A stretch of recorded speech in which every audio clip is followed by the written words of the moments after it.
What's going on? This is Dr. Ferguson, 2004 Olympian, four-time national judo champion, Brazilian Jiu-Jitsu black belt, and author of Coffee with Rhadi. And today is another session of Coffee with Rhadi. I've been having a phenomenal time this year in 2013.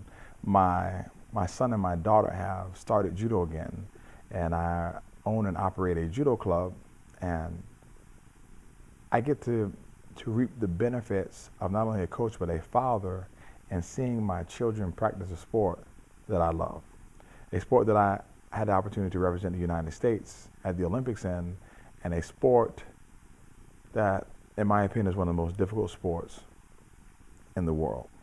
I can tell you that I've received great joy and sorrow at the same time because I had to watch my son lose. Now,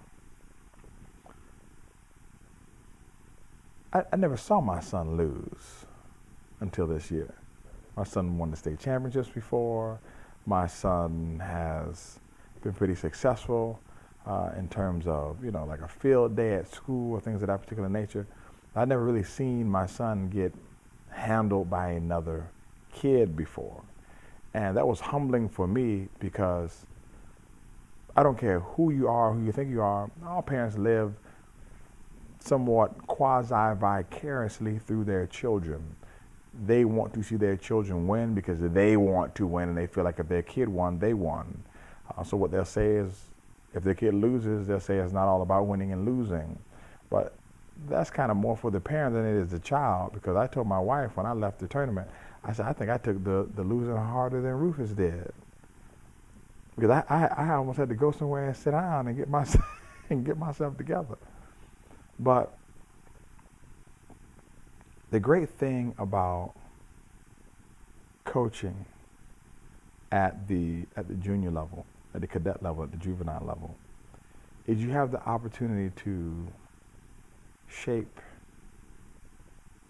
condition, and create young minds. You have the opportunity to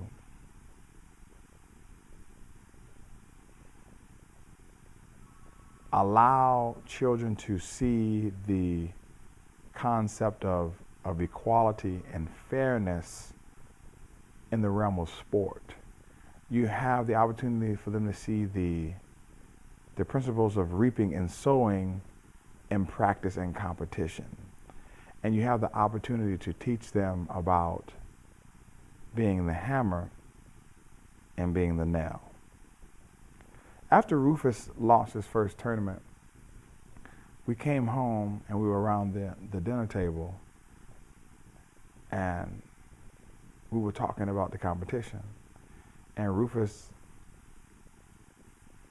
got thrown pretty good in the competition. And my mother-in-law said, well, that guy threw you good in competition. He threw you good, Rufus. And we were all sitting around and we were laughing and we were joking, not understanding how Rufus would handle it.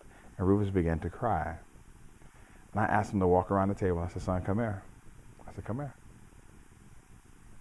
I said, if you would have won and we were having this conversation, you'd be laughing. I said, but you lost and we're having this conversation and you're crying.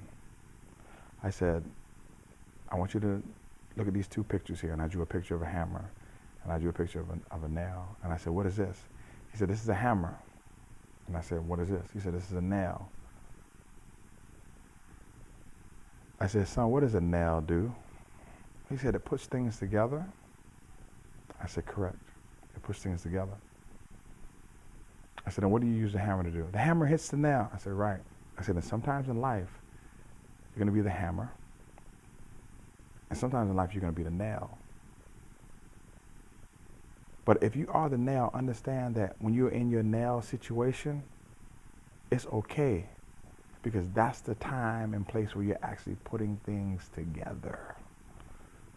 So it's okay to be the nail at times, especially in your developmental phase, because you're putting things together. Your technique, understanding how to win, understanding how to lose, understanding fair play, understanding sportsmanship, understanding practicing, understanding you can't cut corners, understanding that things have to be done right all the time, understand that it's okay to put your hand out and extend your hand to help someone up after you've thrown them. Understand that you're going to get thrown at times too, and understand that throwing hurts. So no matter if you are uke or tori or the thrower or the throwee, you can have some empathy on what it feels like to do the throwing and what it feels like to do the falling. You're putting things together. So in life, as you have your hammer and your nail situation, or your hammer season and your nail season, understand that those two things help put things together. And you will be the hammer at times, and you will be the nail.